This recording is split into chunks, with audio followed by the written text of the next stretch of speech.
make of Richmond's form this year? I think their form overall has been tough to read because they're really capable of, even games that they haven't won, of playing some pretty attractive and pretty devastating footy at times. We're really conscious of the fact that at their best they can move the ball really quickly and can be quite damaging. So we expect them to come out breathing fire. I think they've already stated that publicly, so we'd expect nothing less. Are you worried that Sunday could be the day that it finally all clicks for them?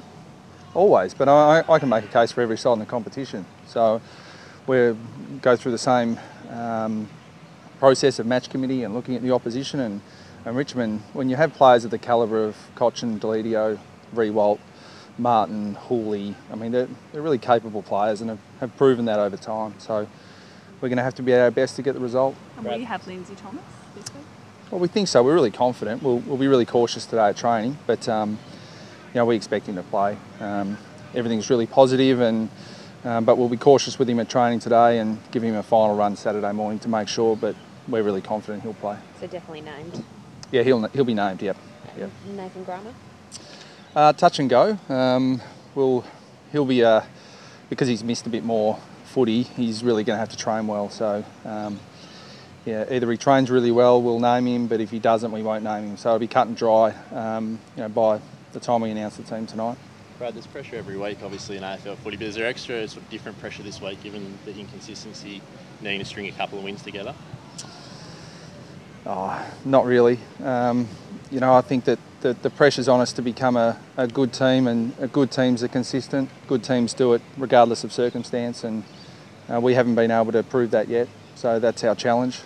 You face different challenges each week, whether it's playing good opposition interstate or good opposition at home. Our real challenge now is to be a good team, and good teams are consistent, and we haven't proven that. Andrew spoke about winning back-to-back wins, though, which you've only done, I think, once this season. Is that a focus? We've done it once. Done it twice, I reckon. Twice? Yeah. No, don't worry, I know. But yeah, it is a challenge. I mean, we've had good wins. We've beaten some good sides. So that I think, that all that does is prove you're capable at times. But to be a good side, you've got to be consistent, and back-to-back wins is really important. We've got to really start to string some wins together, and that's. But unfortunately, you can't do that looking into the future. You've got to just look at this week, and Richmond present a formidable challenge for us this week for a variety of reasons. How do you guard against what happened last time when you returned from Perth and lost to Gold Coast? I don't see it as being a pattern. I don't see it as being. Okay, we came back from Perth, so this week it's going to be an issue. I see it as specific as a footy. The Gold Coast beat us convincingly in contested ball and then slaughtered us on the outside. Geelong did the same thing to us, down at Simmons Stadium. So they're the things we look at more than returning from Perth. It's about our effort in the contest being up to standard and making sure that we perform like we did in the first 20 minutes against West Coast. The consistency the only one factor holding you back from being a very good side, do you feel that? I mean, you tick all the other boxes and your best football was quite good. Do you think it's the one step No, it's not the one step. I mean, we've still got areas of our game, even the parts of our game that are going pretty well. I've still got a lot of areas for improvement, and I think the only way, you can't prove consistency in 2 weeks. It takes a lot longer than that. So we're not thinking that we're knocking on the door of being one of the best sides in the competition. We've got a long time and there's a lot of water to go under the bridge before we prove that. So we'll just take Richmond this week and get the job done, and then look to next week, which is another massive challenge against Adelaide and Adelaide. In terms of the new equalisation measures yesterday, what did you like and what didn't you like? I like that we're talking about it.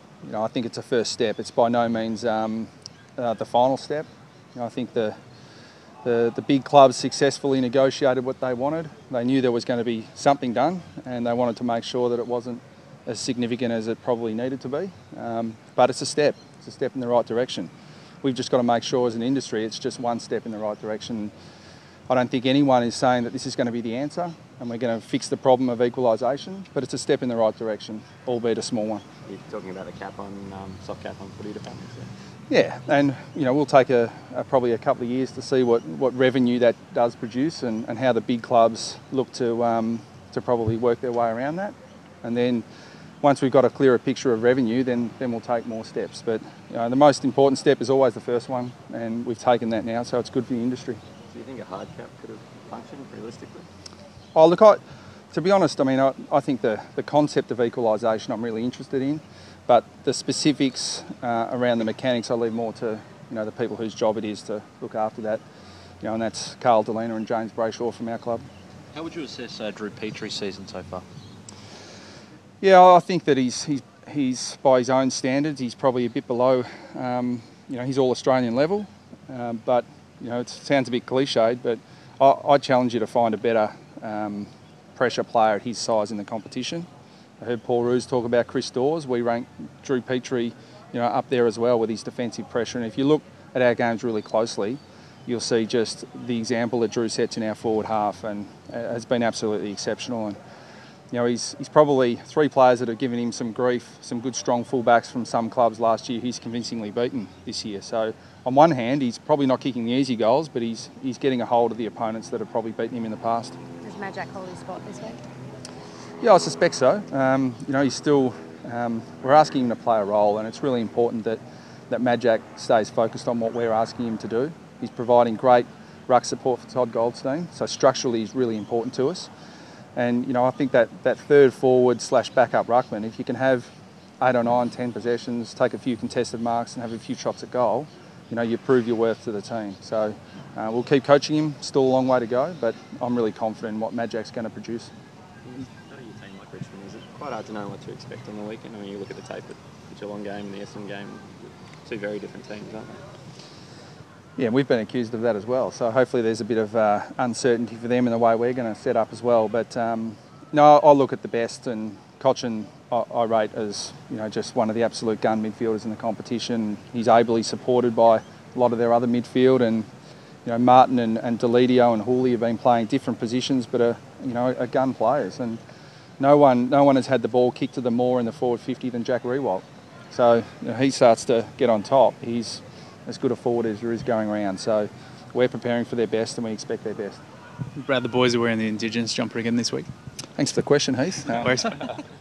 Yeah, Lindsay Thomas has put in a direct request to the AFL to wear our Indigenous jumper again, and Sarita King did a great job of the design. We think, we're a little biased, but we think it's the best Indigenous jumper in the competition, and we really want to wear it in front of our home supporters, and the boys are really keen to wear it again and pay homage to our fantastic Indigenous heritage. If you win again, are you just going to keep it going? Yeah, we'll just keep.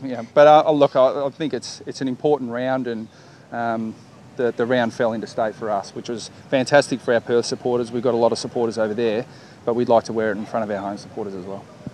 No more from me, mate. Thanks, Heath. Cheers.